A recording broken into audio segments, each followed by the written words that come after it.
আজকে এই ভিডিওর মাধ্যমে আপনাদের জানাবো প্রজাতন্ত্র দিবসের অর্থ, গুরুত্ব এবং দেশবাসীর কাছে এই দিনটি কতটা তাৎপর্যপূর্ণ। ইংরেজি শব্দ রিপাবলিক বা প্রজাতন্ত্র শব্দটি এসছে লাতিন শব্দ রেস পাবলিকা থেকে, যার অর্থ হলো জনগণ সংক্রান্ত বিষয়।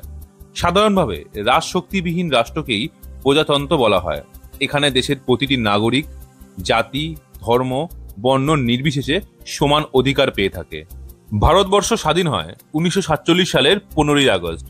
স্বাধীনতার পরেও দেশের প্রধান হিসেবে বহাল ছিলেন ষষ্ঠ জর্জ এবং governor general lord Louis Mountbatten. তখনও দেশে স্থায়ী সংবিধান না থাকার ফলে ঔপনিবেশিক ভারত শাসন আইনে কিছু রদবদল ঘটিয়েই চলতে থাকে দেশ শাসনের কাজ। পরে 1947 সালের 28শে আগস্ট স্থায়ী সংবিধান রচনার জন্য ড্রাফটিং কমিটি গঠন করা হয়, যার চেয়ারম্যান ছিলেন ভীমরাও রামজি আম্বেদকর। 1947 সালের 4 নভেম্বর ড্রাফটিং কমিটি একটি খসড়া প্রস্তুত করে গণপরিষদে জমা করা হয়। হাজারো লড়াইয়ের পর 1950 সালের 24শে জানুয়ারি স্বাক্ষরিত হয় ভারতীয় সংবিধান। তার দুদিন পর অর্থাৎ 1950 সালের 26শে জানুয়ারি কার্যকর হয় ভারতীয় সংবিধান। সেই থেকেই প্রতি বছর 26শে জানুয়ারি পালিত হয়ে আসছে ভারতের প্রজাতন্ত্র দিবস। ভারতের এই সংবিধান গঠনে সময় লাগে প্রায় 2 বছর 11 মাস 17 দিন। দেশের প্রথম প্রধানমন্ত্রী জওহরলাল নেহরুর নেতৃত্বে 1929 সালে পূর্ণ স্বরাজ ঘোষণার পর 1930 সাল থেকে 26শে জানুয়ারিকেই ভারতের স্বাধীনতার দিন হিসাবে গণ্য করা হয়। তবে পরে দিনটি পাল্টে গিয়ে ভারতবর্ষে যেদিন স্বাধীনতার পতাকা উদিত হয়েছিল সেই দিনটিকেই স্বাধীনতার দিন হিসাবে গণ্য করা হয়। ঘটনাচক্রে দিনটি ছিল 15ই আগস্ট, যার ফলে পাল্টে গিয়েছিল 26শে জানুয়ারির গুরুত্ব। সংবিধান রচনার পর তা কার্যকর করার জন্য একটি দিনের প্রয়োজন ছিল।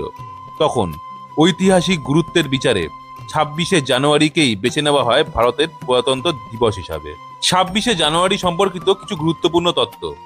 ভারতীয় সংবিধানের আসল খসড়াটি আজও সংরক্ষিত আছে সংসদ ভবনে, যেটি 2টি ভাষায় রচিত, ইংরেজি এবং হিন্দিতে। ভারতীয় সংবিধানকে পৃথিবীর দীর্ঘতম সংবিধান বলা হয়। এটি 22টি অংশ ও 448টি নিবন্ধে রচিত। সংবিধানের এই খসড়া তৈরিতে কাজ করেছিল ড্রাফটিং কমিটি। সংবিধান রচনার ক্ষেত্রে কাজ করেন 308 জন সদস্য। প্রজাতন্ত্র দিবস উপলক্ষে জাতীয় রাজধানী নতুন দিল্লিতে কুচকাওয়াজ হয় রাষ্ট্রপতির আবাসস্থল রাষ্ট্রপতি ভবনের নিকটবর্তী রাইজেনা হিল থেকে রাজপথ বরাবর ইন্ডিয়া গেট ছাড়িয়ে। কুচকাওয়াজের আরম্ভ হওয়ার পূর্বে রাষ্ট্রপতি রাজপথের এক প্রান্তে অবস্থিত ইন্ডিয়া গেটে শহীদ সৈন্যদের উদ্দেশ্যে নির্মিত স্মারক অমর জওয়ান জ্যোতিকে পুষ্পস্তবক অর্পণ করেন।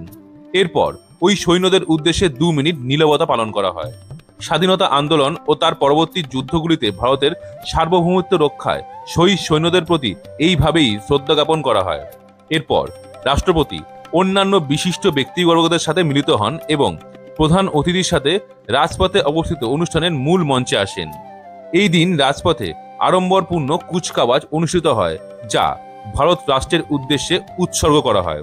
ভারতীয়রা প্রতি বছর 26শে জানুয়ারি উদযাপন করে প্রচুর উৎসাহ এবং উদ্দীপনার সাথে। এই দিন মানুষ ভুলে যায় তাদের ধর্ম, বর্ণ, গোত্র এবং লিঙ্গ। এই দিনটি সমগ্র দেশবাসীকে একত্রিত করে। সর্বোপরি 26শে জানুয়ারি প্রজাতন্ত্র দিবস আমাদের সমগ্র জাতির গর্ব এবং উদযাপনের দিন। এটি আমাদের জাতীয় অতীতকে স্মরণ করার দিন, আমাদের বর্তমানকে উদযাপন করার দিন এবং একটি উজ্জ্বল ভবিষ্যতের জন্য তৈরি হওয়ার দিন।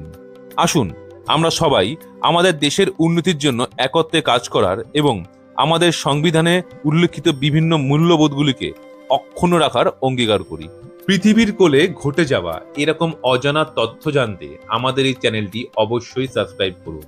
দেখা হচ্ছে আপনাদের সাথে আবার অজানা কোনো গল্পের তথ্য নিয়ে।